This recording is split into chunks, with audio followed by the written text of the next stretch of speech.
Be joined today by Ian, Mark, and Dave Fevs, a distinguished trio there, all with different views.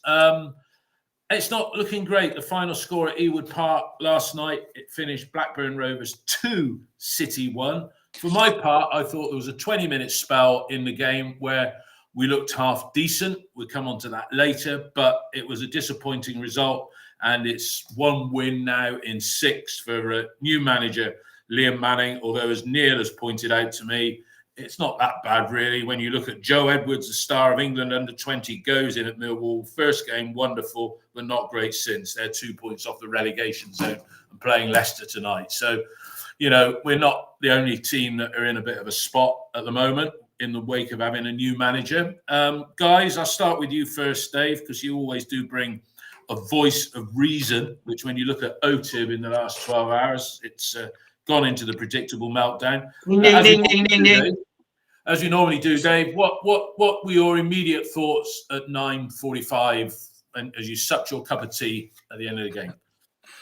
I was really disappointed last night. I think I expected us to start to, see more of Liam Manning's style of football out there, and if anything, it was more long ball, more direct than we saw under Nigel Pearson, and I don't necessarily have a problem with that, but I expect us to be able to start to impose the way he wants to play in games against teams who are in the middle of the table with us. If we can't do it against those teams, we're not going to bust that ceiling at any point, are we? So yeah, I was very, very disappointed. I don't think a 25-minute spell at the end of the game when you're 2-0 down really counts for too much.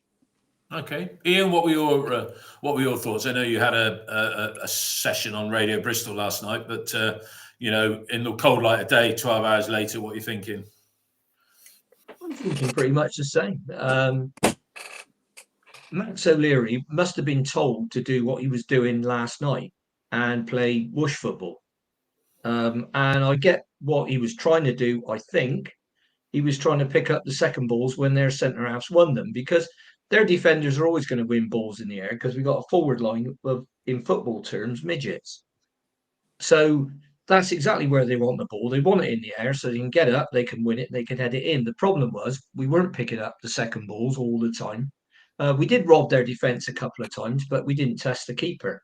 And with that, the longer it goes on, you think, I don't think these players are going to be able, or some of these players are going to be able to adapt to play the way he wants to play. And the only way you cure that is with signings. And as I've recently said, and I'll make the point briefly, we've got two massive problems down there. Now, there are lots of little incremental parts of these two massive problems, but the two massive problems, we've had an ongoing injury crisis for four years. And the second is we can't score goals, and we haven't been able to since the WSM broke up. No, fair enough. So, and we, in essence, what Nigel did was fixed one end of the team, and broke the other. All right. And when I say broke the other, it broke up reasonably, what I call naturally. So those are the problems we got to solve. Manning's not going to be able to solve that in 5 minutes that he's been here. So we just have to wait and see. But like Dave, I was extremely disappointed, not by the result, although it's a disappointing result, but by the performance and the way we played for the first 60 minutes. Okay. Mark, what were your thoughts? Because it was, as Ian's just said, a mid-table game, a mid-table team. They're prolific scoring, but they let in a few as well. Was there any good of it? Anything good from your perspective? Yeah, there were parts. I mean, overall, incredibly frustrated because we didn't play with any intensity for 60 minutes. We are capable of getting players who can step in midfield, run at defenders, and bring our wide men into the game. if you're centre backs, you've got players running at you.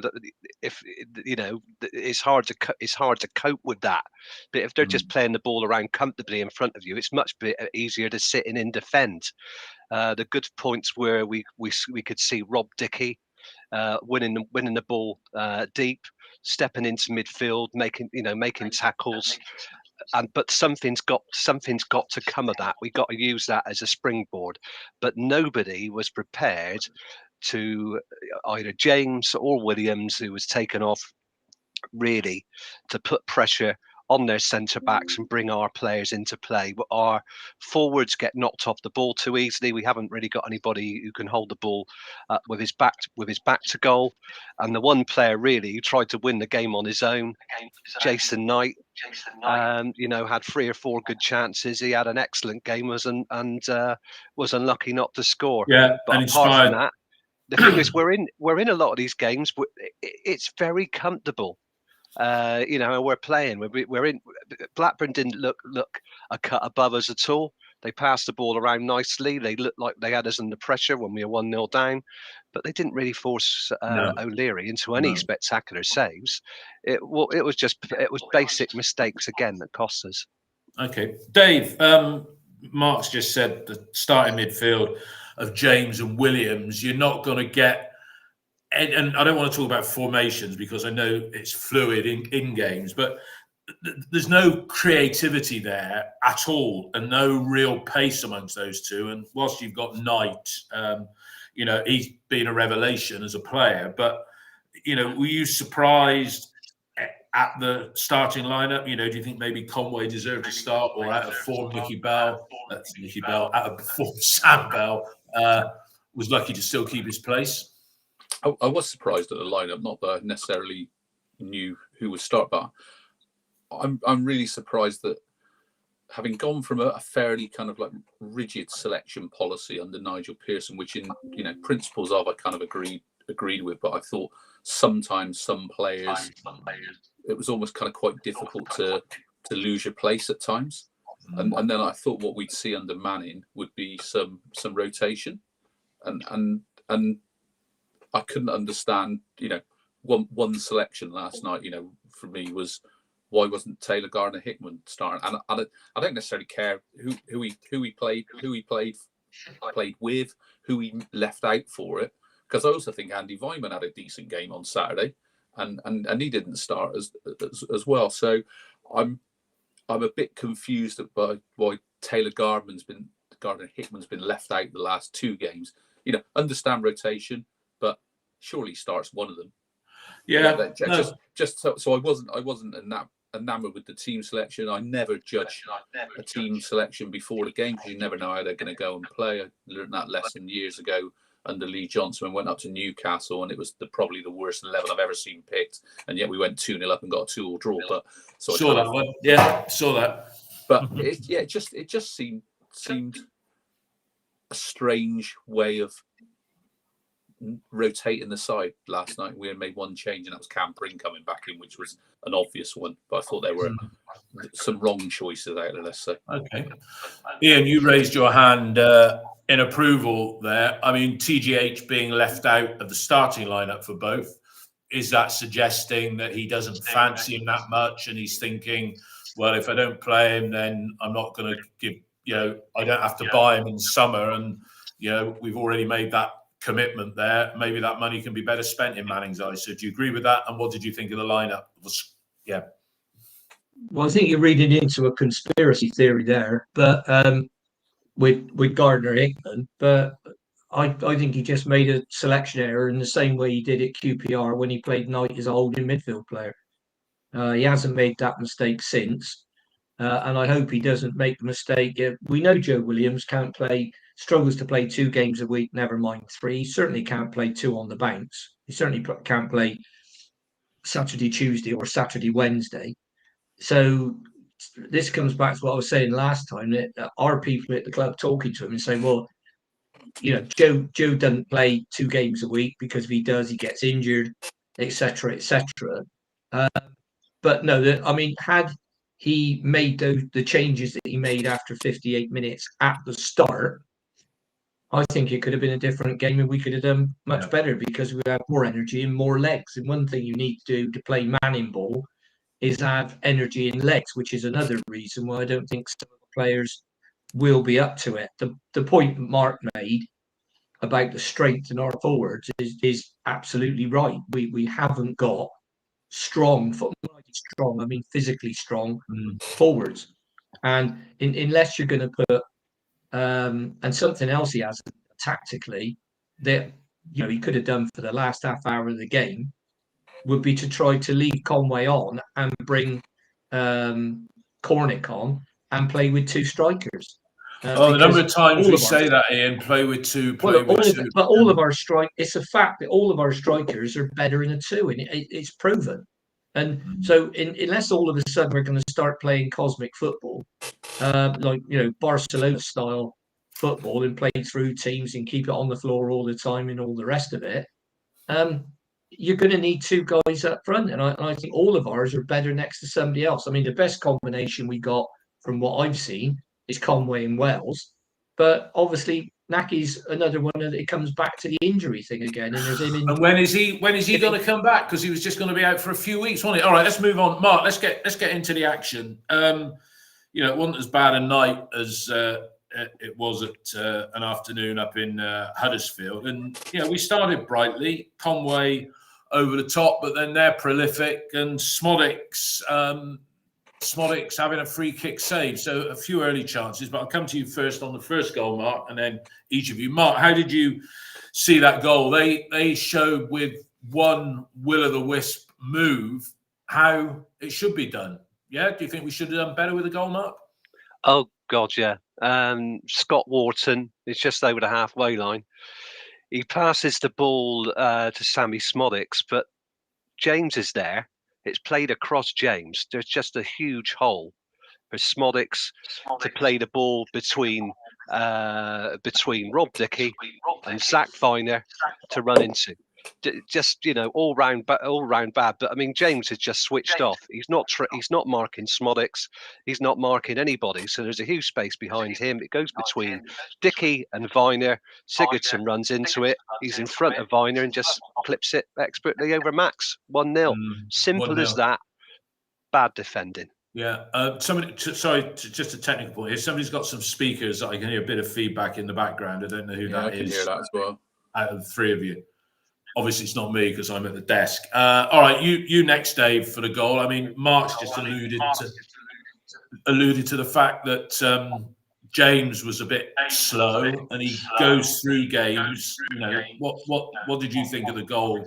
Was it preventable? Was it a good strike? Should Zach have done better? Yeah, if looking at my notes from last night and my screenshots, and I saw that goal coming from the 4th minute of the game. Simple as that, because we do not screen our centre backs. I'm probably starting to conclude some things about what I'm seeing from Liam Manning from those opening 6 games. We are asking our 2 central midfielders to play differently to how we played under Nigel Pearson, and it exposes us. And the amount of times I took screenshots last night of the match while it was on and saw 15-20 yard gaps between Joe and Matty James and our 2 centre backs, and with Smodics and Niall Ennis, and then people like Moran and who was the other guy, Sigurdsson, finding little pockets of space between them. I was worried, so I kind of saw that goal coming from really early on the game, and it's something I spotted in the very first game against QPR, is that we're trying to kind of press, but almost like press with a 6 rather than with a whole team. And therefore everyone bar the back 4 is kind of a bit higher up the pitch, and therefore we leave gaps. And to be honest, they could have got in a couple of times before that. I think there was one that got called offside. There were a couple where they overhit passes and things like that. So for me, it was totally avoidable, because we should have picked it up from 4th minute of the game, and probably there was other instances before that, I suspect. So yeah, it's one of my real worries at the moment is we've gone from a team that is really kind of hard to break down to a team that's suddenly easy to score against. And that's not because we're conceding lots of chances, but what we are doing is when we are conceding chances, they're ending up in the back of the net at the moment. And then some of those are individual mistakes, but I think fundamentally we don't look structured very well at the back at the moment, and it's highlighting some weaknesses. Ian, this is worrying what Dave's saying there about structure and setup and what have you. And, you know, we're supposedly now under the guidance of a coaching guru. Now, one could argue that Pearson was on the training ground so little that you're not really comparing the hands-on coaching of Pearson with Manning, but you're comparing the hands-on coaching of Curtis Fleming and Jason Ewell with Manning. Yeah. But, you know, Dave said that goal is avoidable. What's your take on that? I mean, at the end of the day, Smolix had a lot of space to receive that pass, get on the half turn and flick it round the corner. So you either go with him and kick him, or you have somebody in front of him that stops him getting the ball. We didn't do either. And sometimes you can go with him and the guy does something absolutely brilliant and you look a right Charlie because there's a big hole behind that you've walked out of. So no, it was, I would say it was probably one of the better constructed goals we've conceded, because we've conceded some right belters, haven't we? You know, Tanner's mistake at Huddersfield, Tanner's mistake against Middlesbrough, Viner's own goal against Middlesbrough. We've conceded some real bad goals. It's not like, you know, as I said the other week, if somebody puts one in the corner from 35 yards, there's a whole lot we can do about that. But we've gone from a side that could defend and couldn't attack to a side that can't do either at the moment. So that's not good. If we're going to play with that more intense attacking front foot pressing style that we were promised, then you need to stick the ball in the net. And if you don't do, that's why I say I don't know whether the players that we've got have got, or some of the players, not all of them, have got that level of ability to be able to comfortably transition to that style. I've got my doubts. Well, and there's our owner or son of owner saying, yeah, really justifying the change, which we all know was handled appallingly badly, change of manager, by the fact that, you know, feeling that Nigel wasn't getting the best out of what we've got. Dave, you raised your hand there. What were you going to interject with? So just for the benefit of the people listening, trying to explain what I was on about just now, I've just actually posted a couple of screenshots from last night's game from the 4th and the 8th minute showing those gaps. So if you go onto Forever Bristol's Twitter page, you'll see some little screenshots with some little coloured pictures on them as well. There you go. Those of you who are watching and listening at the same time, and if you're watching it or listening to it on a podcast, those are on Dave's feed on there. So what are those little screenshots showing? Just showing those gaps between the centre backs and the midfield, and the two, you know, leaving pockets of space for.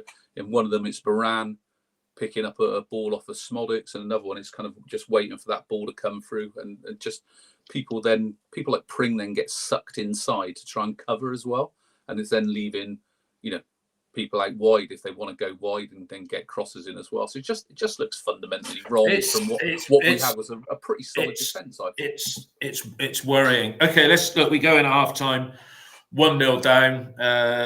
They almost got a second before half time when Smolix was wide. So Smolix, our former player. Let's talk about him with you first, Mark. Never given a fair crack at a whip at Ashton Gate, was he? Club in the bag and all the rest of it, yeah?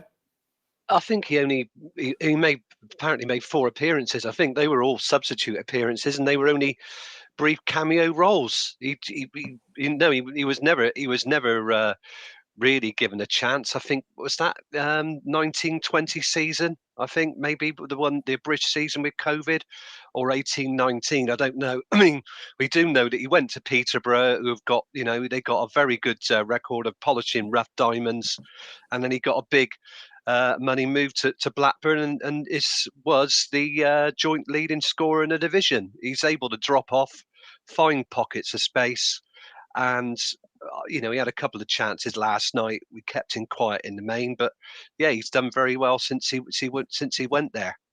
Is he a similar He's sort of found his player? feet. Would you say you're probably going to disagree with this, Mark? Similar sort of player to Jason Knight in the sense of that busy style, or similar stature, isn't he? He's not big lad. Yeah, but he's a forward. I mean, Knight's essentially an attacking midfield player. He could play as a number 10. He gives you a lot more defensively. I mean, his all-round game is far better than Sammy Smodix. But Sammy Smodix is a proven goal scorer, and who's a proven goal scorer in a championship now, but who honed his craft at Peterborough. And I mean, I just can't remember much of his time at Bristol City, because it was just fleeting glances of him come on his sub.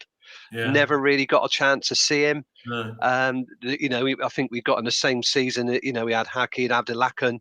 Same things happened. He's gone backwards, and he's gone back to probably found his natural, his natural position in League One. So. But Smodix went backwards, and he strode on, and he's improved himself. So well done to him. Okay, let's go into the second half. I'll come to you first, Ian, then you, Dave. But Ian, we go in 1-0. You're always in the game at 1-0, but then 7 minutes into the second period, 2-0 down, and I tweeted second goal, it's game over. Well, how wrong was I to a point? But conceding a goal from a dead ball situation, that's not great either, is it? And again, I'm going to point a finger at James. He was rooted to the ground when that bloke came in. But how did you see the goal from the corner, Ian? It was just a poor goal. I mean, it was a high ball to the far post, and their guy basically jumped almost unopposed. It seemed like everybody was waiting for somebody else to head it, or waiting for Rob Dickie to head it. We're not the tallest team in the league by a long way, but we haven't conceded that many direct from corners and set pieces. So I said it was just a bad goal. I mean, you need to mark people. If you're not going to be able to out jump the guy, at least jump into him, block his run, do something. But my criticism would be it would just way too easy. And he's come in, headed it unopposed, firm downward header, 2-0. And I thought when it went in, I thought exactly the same as you. I can't see us coming back from this. Sykesy gave us some hope with that goal, but the changes came too late in the game, and I think that had a lot to do with our performance. Okay, Dave, you on the goal and the other point you wanted to raise. Yeah, I've not got anything really to add to what the guys have said on the goal. Really, it's a poor goal. I think if anything, I haven't watched it back since the replays at the time, but I got an impression that kind of Dickie was dragged underneath the ball by another of their centre backs, and that left Wharton kind of that space to be unopposed. And I think you've got to look around and say, people just got to take some responsibility for just trying to win the ball.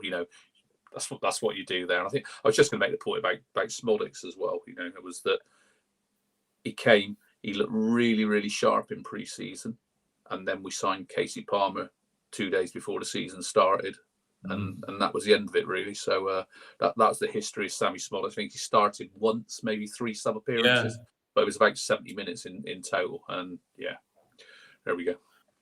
Okay, Mark, on to you. You're putting your hand up, so far away. Yeah, I've just remembered that goal reminded me of the Cardiff game. Cardiff goal, I think, by Perry NG. So Dickie's the wrong side of the ball, so he's not able to get over the players. He's almost trying to jump over our players to get to the ball. And Wharton, really, he's got 4 players around him. You think one of them just needs to jump into him to make it harder for him, because normally what happens if you do that, if you put a defender or a forward under pressure, they tend to head the ball up because they can't get their head, they can't direct the ball into the goal, and that's what he did. But he just did it so easily, and he didn't. He didn't have to take a running jump. He just climbed over our defenders. Like I said on Radio Bristol, it was almost like he was walking up a step ladder to his loft, and then he just headed it in. It was that simple, and that's the very poor thing. A very, very sloppy goal to concede. One Wharton to the other, because they had the Wharton brothers, didn't they? Adam playing in midfield. They did one set up the assist to the assist in the first half, and then the other one scored. Scott playing at the back, and Scott got lots of touches last night. I think he had about 90 odd passes, and I think he was quite effective for them. Okay, Ian, you alluded to the subs. I thought that period of 20 minutes from the 60th to the 80th minute, when you had Cornick was on and Mehmeti was on again. Some people thought he did okay last night. He's still not physical enough.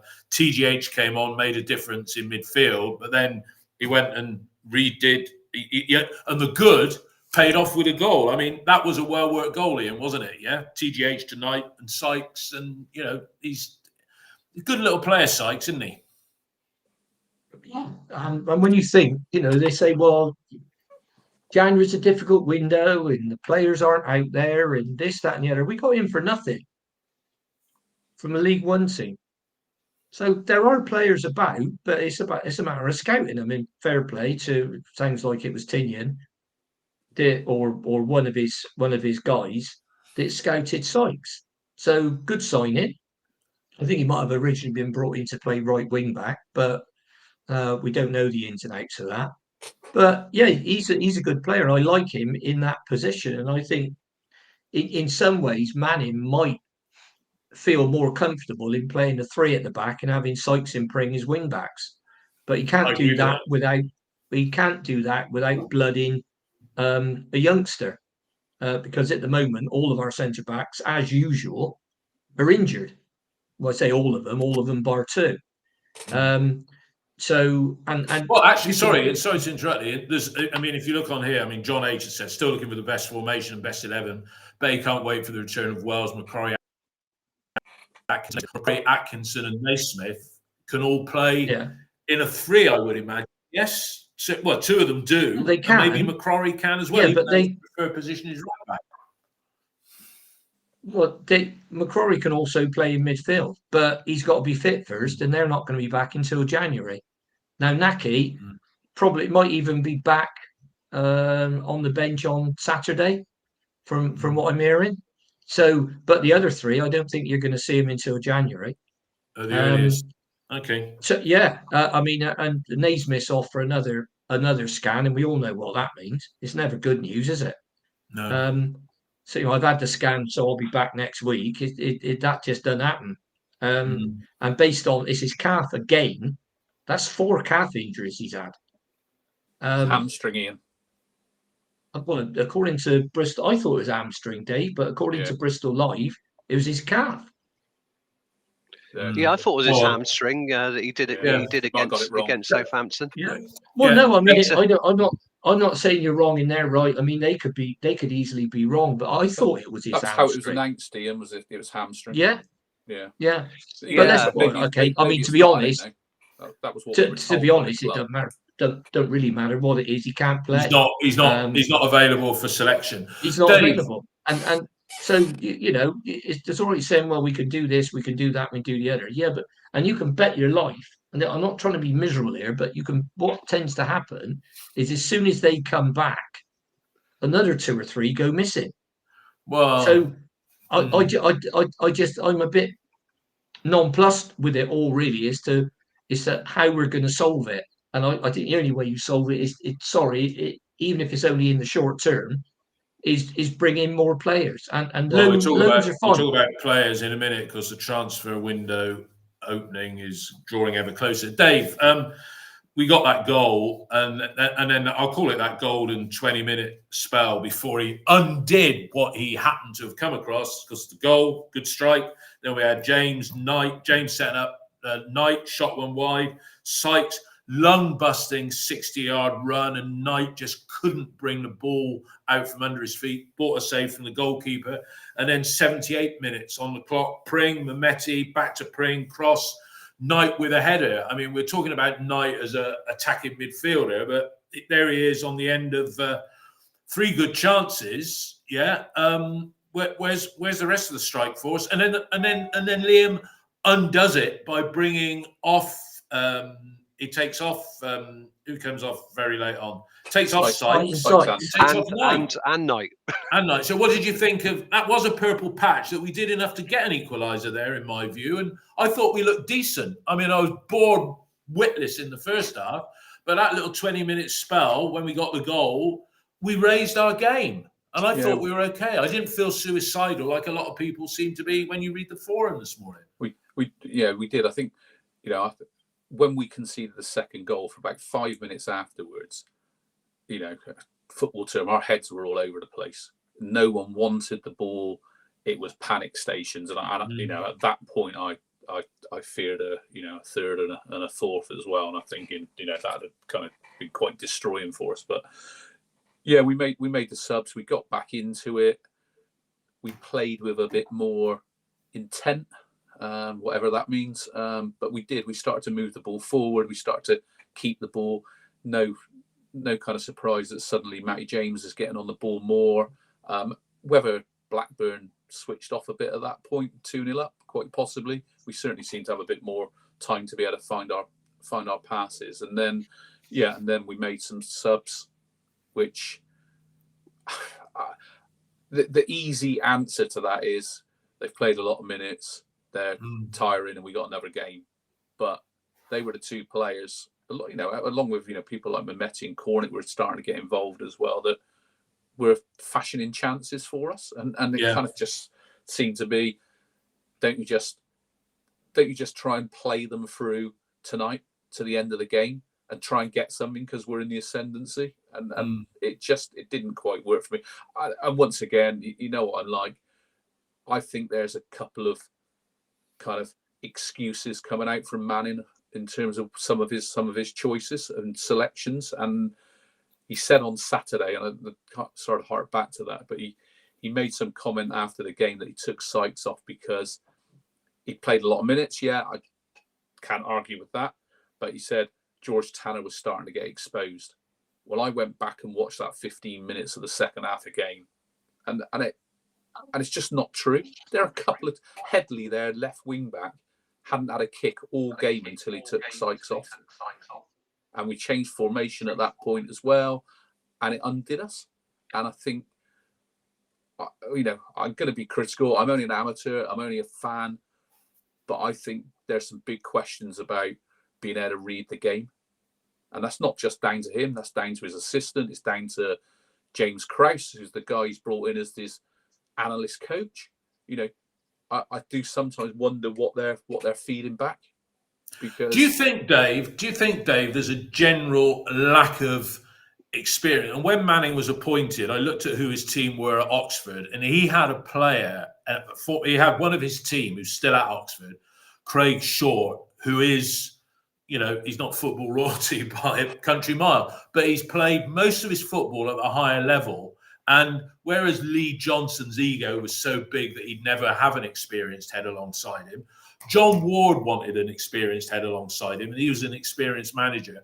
And you've got two guys that have been given keys to, I won't say a battleship, but, their playing ability. Technically, Manning might be superb with all the badges, and he's been exposed to environments. But do you think we need an old head? And as I said on a podcast not so many weeks ago, we have that old head in Nigel Pearson. And Nigel could maybe have guided these people on their way. But then we know Pearson was gotten rid of because the Lansdowns didn't like his attitude and him calling their policy bonkers and that he was irritated.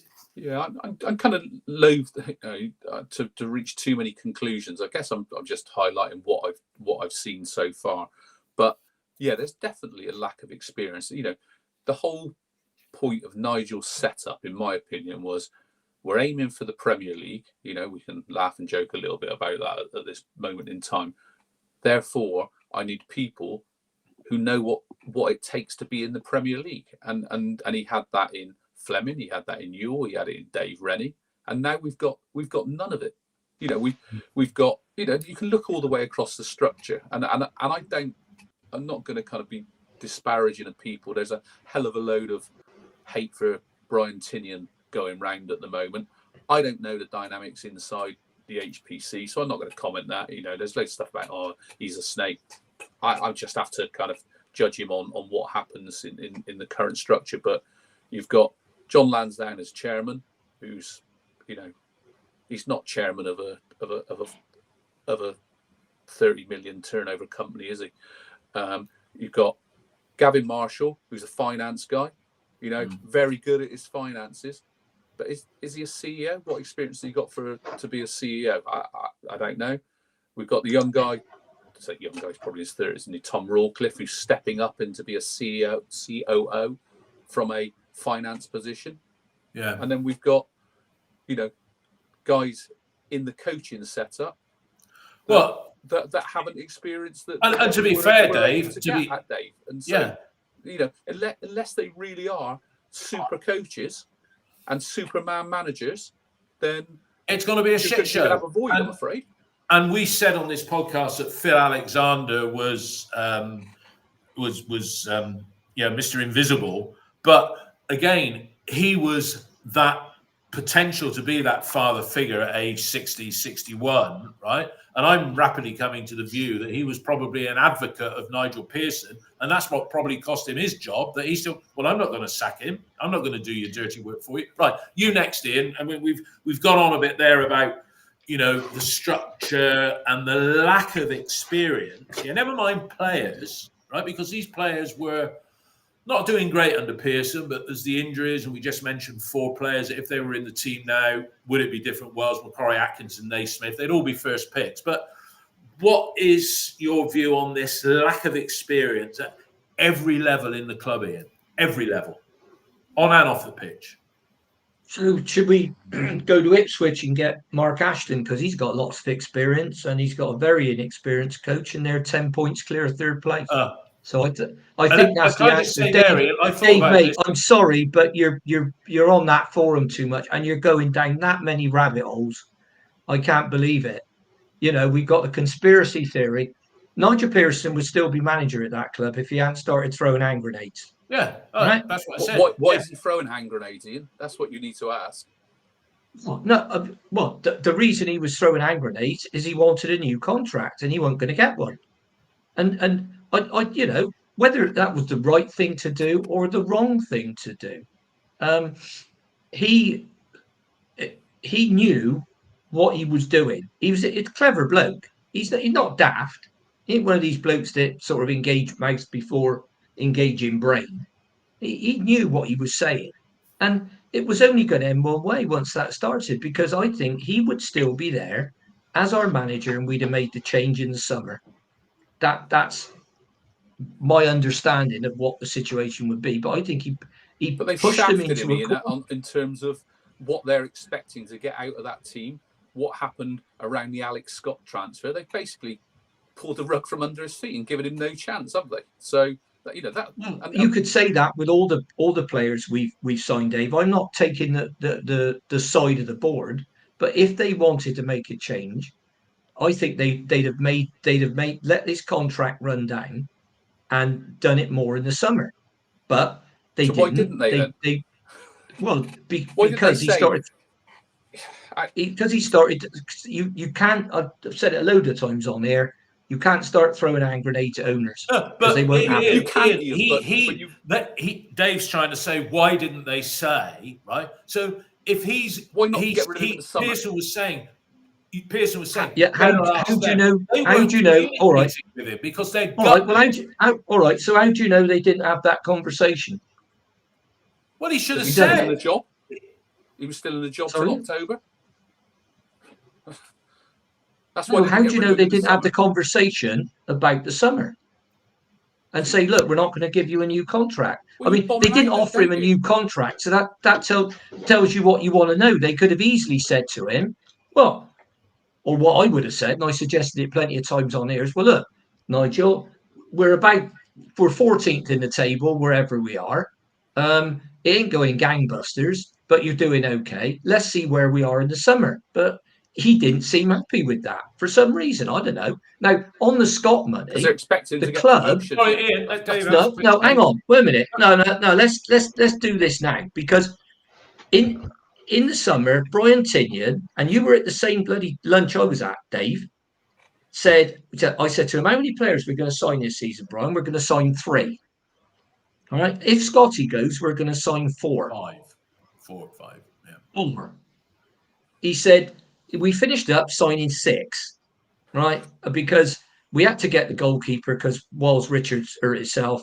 And we went out and got Taylor Gardner-Hickman because McCrory had picked up a long-termer, right? So, and Nigel and Brian Tinian said everybody was bought into that. We're going to get 3, 4 if Scotty goes. We've got, that was the plan A was 3, the plan B was 4.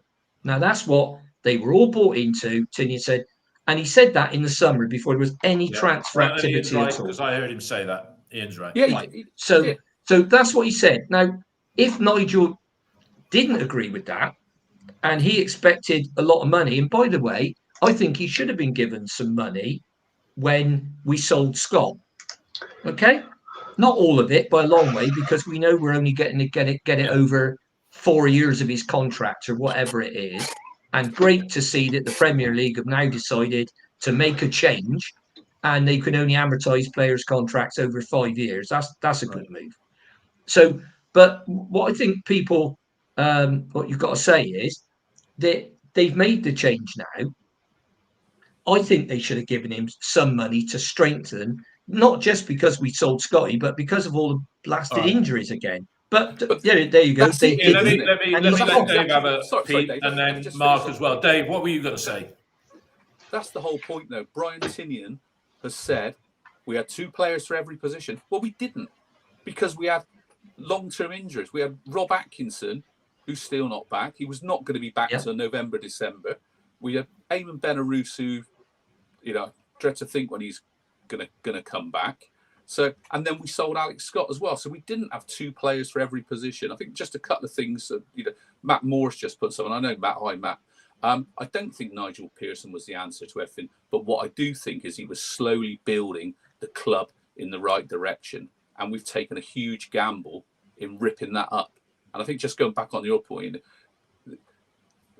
they have retrofitted a story around budget set in March and all that stuff. They've absolutely pulled the rug from under Nigel Pearson's feet from what was agreed, and they've basically, I think he's gone the way of Cottrell. He's voiced his opinion, and you're probably right. He probably could have stayed there, but he probably thought, what's the point when I'm going to be not going to get a contract next summer, and they're making it more and more difficult for me to achieve with what I've got because I haven't got the squad to meet the expectations of what they said they wanted. And that's my view. And it's not about reading the forum. Blimey, on the forum, I'm the one probably leading a lot of that kind of conversation. So I'm certainly not taking a view from other people. This is my own thoughts on it. Yeah, Mark, I didn't say it wasn't your own thoughts. I was talking to Dave about going down rabbit holes. I mean, And we try to be balanced on here, because we have been accused of being sort of on the happy clappy side of things, but the chickens are coming home to roost a bit at the moment. Right, Mark, you've been waiting patiently. Sorry. I was wondering. I thought you'd forgotten about me. I think we become sidetracked by the whole issue around the club. It was a complete and utter mess they made with Nigel Pearson's exit. But that's all gone now. We've got to think about how the team improves over the coming games and start going up the league. I mean, I think the situation that Liam inherited, it means we probably got to go backwards to go forwards. And fans don't like that. They don't like that at all. They're uncomfortable with that. And at the last home game, the silence, was just terrible. You could feel the tension running throughout the stadium. At 1-0, 1-1. Until they scored that goal and the stands emptied. But I think that there is some positive signs. The players need to be mentally stronger and have more energy, take some responsibility. I mean, going back to that James, shouldn't James have just been marking Smolix or getting closer to him? I don't know. It's just a simple act of marking a player. I don't think it's rocket science. He needed to be closer to him to close that space down from a standing start from Morton's pass. Those little things, defending corners, that would have been the same under Pearson as under Manning. But we need to play with more energy. I think we either press more or we don't. But we do need to play with more energy. And the reason that the team's been rotated is because players aren't in form.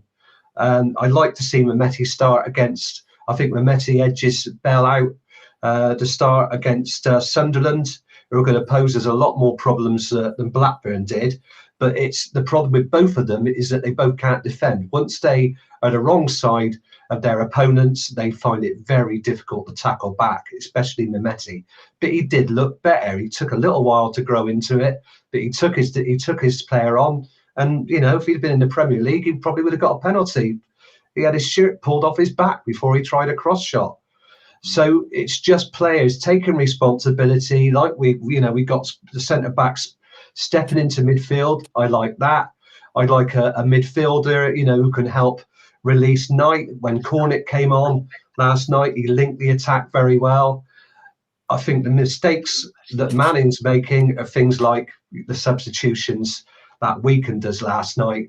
I'd rather see Sykes run into the ground. I mean, that run he made down the right-hand side was tremendous brilliant. Run. And it's not like this is Wednesday. It's not like it was a Wednesday night game. Because he's a fit bloke, right? And in the old days, it was Saturday, Tuesday, right? It's not like we're playing Saturday lunchtime even. It's Tuesday night, right? And he's taking him off in every game.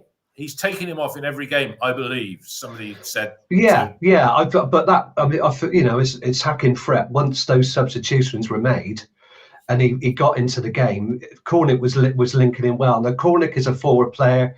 He can't play with his back to goal, but he did some things right by linking the play well, something that Tommy wasn't doing, and that's another thing. Yeah. With Tommy not taking those chances, early on, Williams turns the ball over and he gets a chance one-on-one with the defender and he can't keep the ball down. We're creating chances. We're in every game. We're not getting. It's like a game of snooker. We're losing every game. It's not a shit show. We're a team that they're. I think Ian's alluded to it before. We're almost doing things right. That's the frustrating things. We're losing a game of snooker. It's like losing a game of snooker on the pink or the blue. We're not like. Yeah, exactly. We're not. I think looking at last night's statistics in terms of shots. Okay, they had 13, 3 on target. We had 11 shots, right? And there was a time when away from home, we weren't ever getting into double figures. We've had away games where we've managed 3 shots on target in as many games. 5 of them. I'd like to see players. I mean, look at Jason Knight. All his chances were half chances. Right. Okay. Blocked on the left channel in the first half. Opens up. Keeper makes a great save in the second half. Header, and then that cross from Sykes, he takes a step back and a turn. They weren't clear-cut chances. They demanded some work from Knight, but we need other players to be able to do that in the forward line. But we do keep making chances. If we didn't, I'd be worried. Right, Dave, then Ian, and Ian's alluded to the fact that Sunderland beat Leeds 1-0 last night. Watched a bit of their game at the weekend that was on telly. They are going to be a different proposition. And I know it's a squad game, right? So it's not like it's the 11 players that finish the game. How would you line up on Saturday, Dave, against Sunderland, who are going to come with a big crowd from up north, up there, well-supported team? Going to be a tough game, and it's not a must-win, but we need a morale booster win. So how would you line up on Saturday against them? Starting lineup. Do you know what? I honestly don't know. that's how I feel at the moment now. I don't think I've seen too much kind of consistency in selection to kind of know how I would play. I think I'd have to bring Gardner Hickman in. But I don't know. It's a really difficult one. I'm going to defer, which is I'm not. Let me ask you a couple of questions linked to that. Would you start Mickey Bell on Saturday? Has he done enough to deserve a starting place? No, he's in his 40s. He's in his 50s. I wouldn't start Mickey Bell. Sorry, I'm living in a time warp. I think he's. I've probably said before. I think he's still playing like he's an academy player. He's very immature in his way he plays, and I don't think it's particularly helping us at the moment. And I don't think it's helping Cam Pring either. So we need to find some way of getting the best out of Cam Pring, who in that last 25 minutes looked really good last night again. So no, I wouldn't. So there's a couple of players who will miss out, but I think I just want to get what I think are my best players on the pitch. I'm not too fussed about formations and things like that. So I want Taylor Gardner-Hickman on the pitch because I think he's one of our better players. I want Tommy Conway on the pitch because I think he's our best striker. Jason Knight, Dickey, Pring. So some players pick themselves, Dave, don't they? I could probably pick your 11. I wouldn't know how to put them out though. All right, let me ask Ian the question then. Ian, come on, they've been watching us and they say, right, you lot, you think you can do better. Right, Ian, in the dressing room, who are you picking to walk out at 3 o'clock at Ashton Gate on Saturday? Well, I look, there are two formations. One of them is more, I would say, risky than the other because it means giving a debut to Jamie Knight-LaBelle. But 4-1-3-2. So you've got the same back four as last night. Matty James holding, the three in front are Taylor Gardner-Hickman, Sykes and Knight. And then the two up front are Tommy, and if he's fit, Naki. If he's not fit, Harry. Then if you want, because Sunderland play a 3-4-3, and they're three up front, I got a feeling if it's the same Pritchard that they had before, the little fellow who came on and turned the game against us, they might be playing with a false nine. But you look at the players either side, and they're useful. You've got Ba and the winger Jack Clark, yeah. Jack Clark, good player. So you've got them. You've got you've got Jude Bellingham's brother in the middle of the midfield. I think he got the goal last night.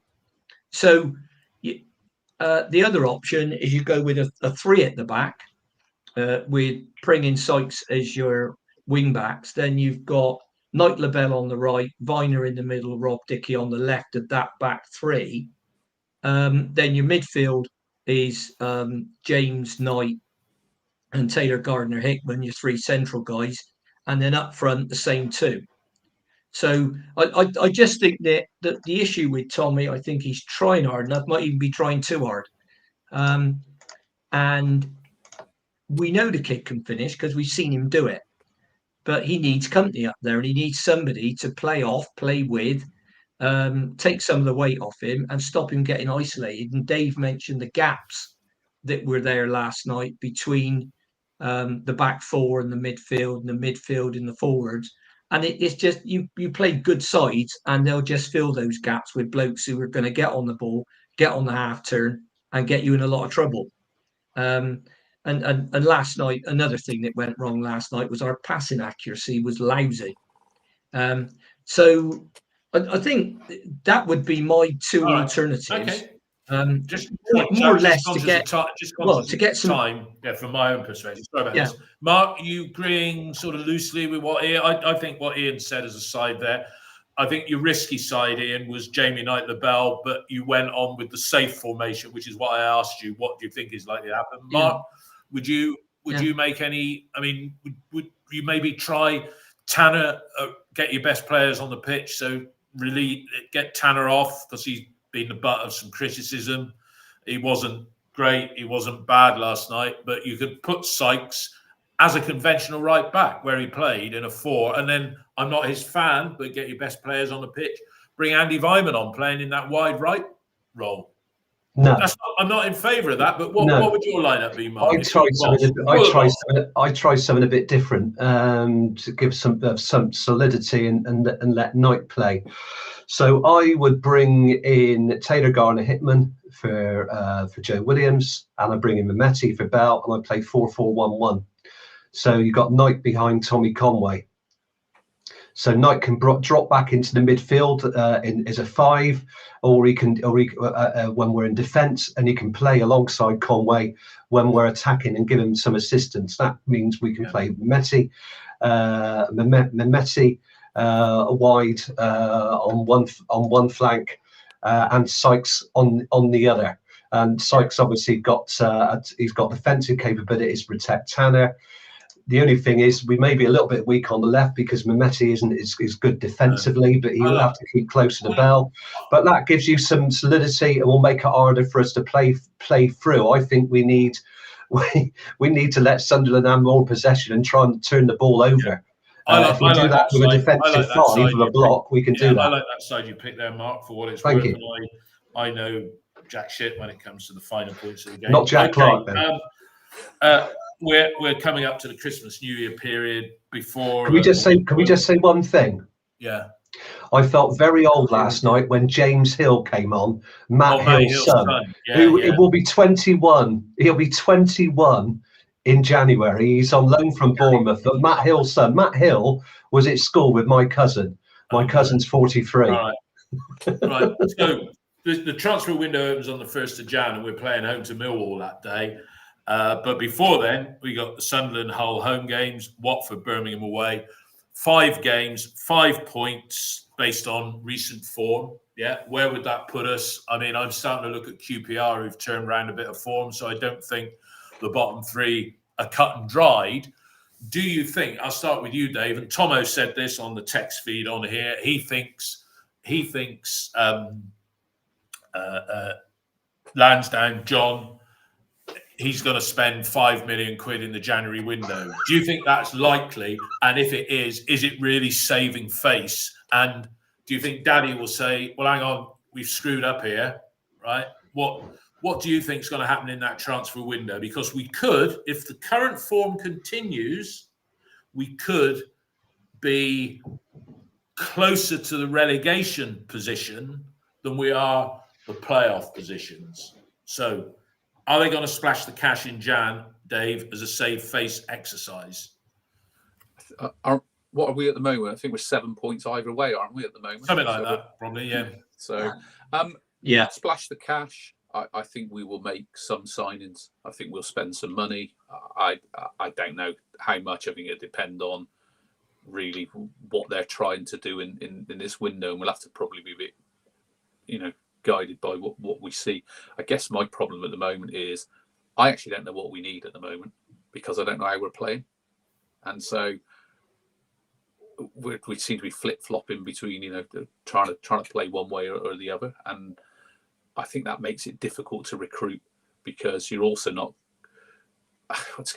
don't necessarily recruit to the formation you want to play, but you need to, if we're going to flip-flop between playing a back 4 one game or one half and then a back 3 the other, like we did on Saturday, where we started with one and went to the other, then you're going to need flexible players.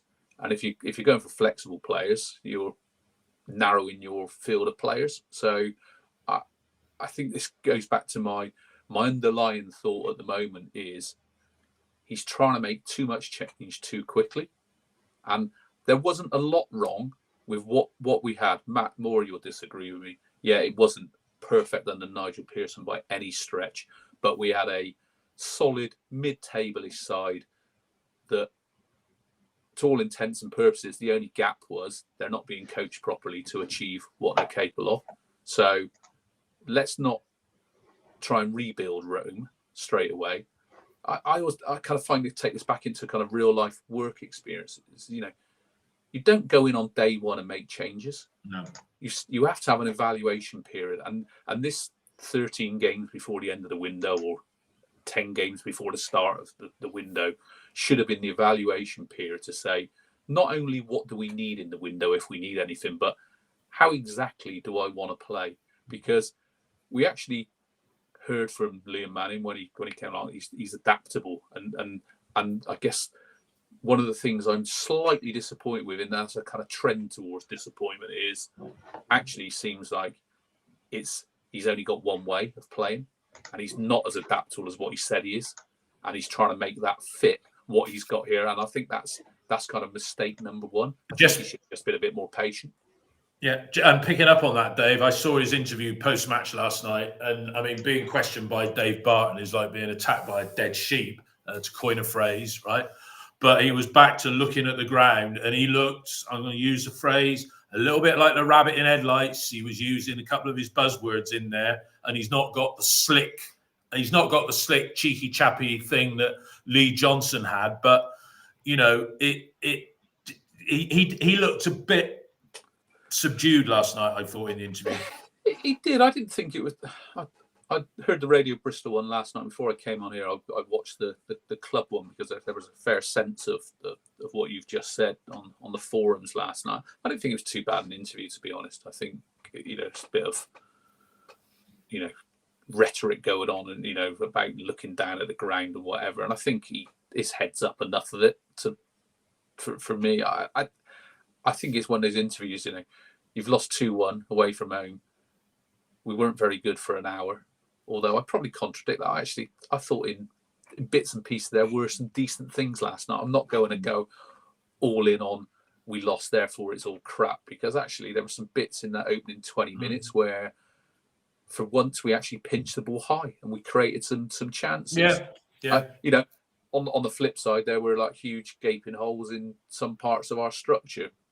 But, you know, I try and be as balanced as possible. And I think it was a bit of a funny old game. I'm not gonna basically take last night as being all defining. I think there's more to come from him. We need to just see how these next few games go, and then we can start to make a firm judgment, because up to Millwall that'll take us up to 11 games in charge. Yeah, Ian, do you think Lansdowne's or Junior is going to be saying, Dad, I think we've beat up here. Look, we got to save face. You know, we got to give him some money to spend. Brian knows who to buy. We got some money. Let's go. And then they'll dress it up as bringing forward our summer plan. So do you think we'll splash the cash? Do you think we might even enter the loan market, which is the same but different? Yeah, I mean, the answer to that in one word is yes. Splash the cash is probably a bit strong. I think there'll be money available, and there'll certainly be money available for wages and loans. But in simple terms, John in particular can't afford for Manning to fail. So they will back him probably, and it isn't fair, but they'll back him more than they would have backed Nigel if Nigel was still here. And I don't agree with that, but it is. I think it's the reality of the situation that they find themselves in. They make some good points about decide what you want to do. So do you want to play a 3? Play a 3. If you want to play a 4 and you want to, you know, whatever you want to do, decide on that style. I think he's complicated a little bit because he wants to play one style in possession and another style out of possession. And I think the players are getting a bit confused at times as to whether they're Arthur or Martha, and thinking, well, hang on a minute, do I go? Do I stay? What's he doing? And he changes that in game. And that is something you can do. If you've got Premier League players, you know, your Liverpools, your Man Cities, your Arsenals, they get it. They can do it. You the further down the pyramid you go, the players are a little bit and by the time they've made the choice, you know, someone's run past them, or they're in the wrong place, or they've missed a chance. So I think, yeah, that's important. He's going to decide. And if I was John Lansdowne, I'd be sitting in a room with him in Tinian when they're saying, well, we want £1 million for this, and we got to pay this bloke 15 grand a week if we want him and we want the other. And I'd be saying, right, well, tell me, with the players that we've got, where do they fit in? Show me in a formation up on there. We're playing a game Saturday. We go out and get these players. Where are they playing? And by the way, where are you going to fit in the lads that we've already got? Or do you want to get rid of some of the ones we got? Do you want to try and sell Andy Byman, for example, as a sellable asset? Do you want to sell Sam Bell, or England under-20 international? Or Tommy? Do you want to, or Tommy? Do you want to do that? Or so tell me how it's all going to work, because we don't want to end up with 35 players. Plan, isn't it? My own view, yeah, it's a real plan. And my own view is that 27, which is what our squad is at now, officially, including 4 goalies, it's set that. So you come out, you say, right, I got 23 outfield players.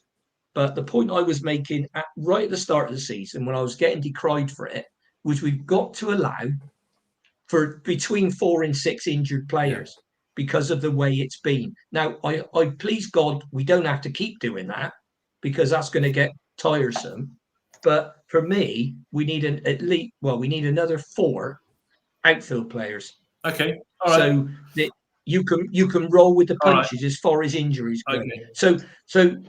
But that it's all about that plan, that strategy, and you're sat in a room saying, right, you show me on that bloody clipboard or whatever you're going to use all these fancy things. I mean, 100% right. That's what you do. That's probably what we'd all do if we were sat there controlling the purse strings. But you have to question whether they really do know. Because if you don't do know what they're doing, it's no good going out and you're talking earlier on about Sammy Smodix and Adelakan and Mo Issa and all these players we've signed who've never really got a try, because you've got way too many players. You've got Mark Ashton, who I think the secret of Ipswich's success, part of it's the coach that he's got. Who came from Manchester United. I don't know where he fitted in the hierarchy.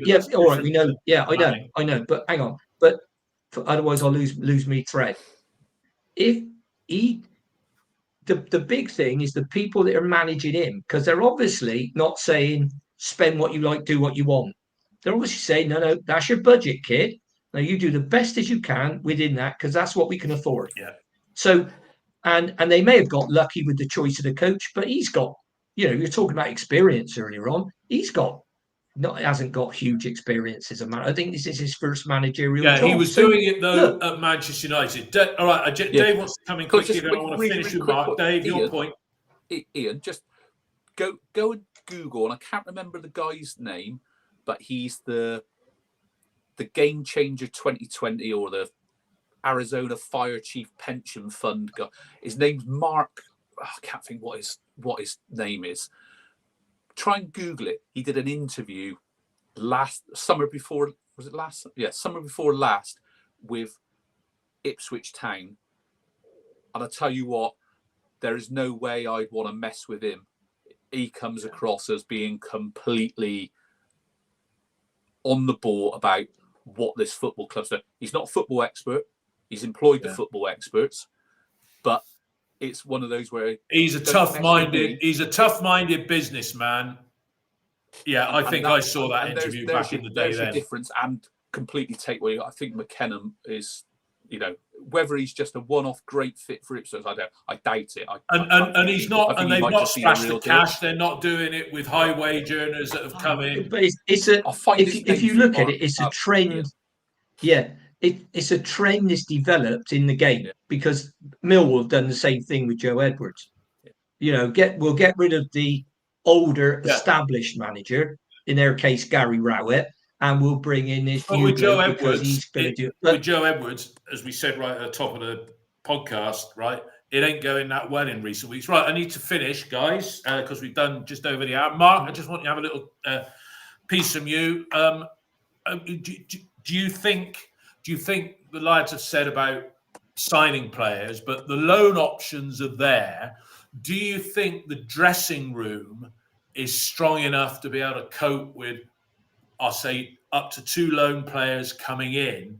And a few people have commented, and I noticed it last night. I was watching the game, part our commentary and part Blackburn's commentary. And funnily enough, Blackburn's commentators thought they got away with it last night based on our second half performance. But interestingly, a few people were saying that Naki and Naismith, particularly in the first half, weren't being massively complimentary about we seemed a bit confused or what have you. So Pearson's argument against bringing loan players in was dressing room's not strong enough, or we don't want to develop other people's players. Could you see loan players coming in and particularly if Atkinson and McCrory and people like that still aren't fit, but loan players coming in to shore up this season, because we're going to be struggling to get in the top 10 if things carry on the way they're going. Mark, just to finish. Yeah, I wouldn't even think about the playoffs. I mean, the club will do their due diligence. You wouldn't want to bring in Mavericks like Morelos, for example. Not that we can afford him, the ex-Rangers player who's who's just left his team, I think, in South America somewhere. So you try and do your due diligence. You won't want to bring in mavericks who are too loud. But I mean, this whole thing about dressing room harmony is a myth. You'll always get players with egos. You'll always get quiet players. It's up to the manager to get the best out of those players and try and hold it all together. So not everybody's going to be of the same mind. That's ridiculous. It's the same in an office, isn't it? You're a manager of a company, you're going to get different people who like to talk a lot, who are loud and brash, people who are quietly just get on with their jobs and really professional and stick at it. It's knowing how to handle those people. So I expect us to bring people in. I wouldn't worry about the harmony of the dressing room. I just get the best players to do the job, just get do a bit of due diligence. It's going to be about availability. It's a lottery. It's a loaning clubs and a selling clubs market in January. So it's going to be very difficult to get players. We're not going to spend a lot of money. It just won't happen. Palmer Holden's come back. He scored last night, didn't he? Where is he on loan at the moment? Is it Newport? That's good. Players, I mean, that's what Yeboah needs to do. Need to go out on loan and get regular football. Like Ian said, man's football, a bit physical in a lower division where he's playing from the start, gets knocked about a bit and learns the game like Semenyo did. That's why he is where he is now, at Newport. So Sam maybe possibly, but I'd rather see our players playing regularly in the league, our better players, because they'll be better when they come back, like Cam Pring. Yeah. So let's get 2 or 3 players in January. I reckon we'll only possibly get 2, maybe only 1. But we need a goal scorer because it's the goals that are the problem. I know. We're creating chances, we're not scoring. Okay, we'll be doing our Sunderland review podcast recording it, that is, at 6 o'clock on Saturday. Dave, great to have you on. I know your commitments are always there, but Dave, I'd very much like it if you came on after the Birmingham game, which is the tail end of Christmas week. I'm sure it'll be a welcome break from mince pies and present opening. So that'll be the Birmingham game. Ian, you'll be back with me on Sunday. I did say Sunday morning at 9, didn't I? Yes, a home game. So Sunday morning at 9. And Sunderland could be managed by the young, inexperienced lad from Reims, whose club have been paying 25 grand a game to FIFA because he's not got his coaching badges, or maybe he has now, but that's how much they valued him. So 2, I'll call them textbook managers rather than experienced players in the game. But everybody who's listened, Ian, one final point from you. Just a quick one. Well, 2 quick points.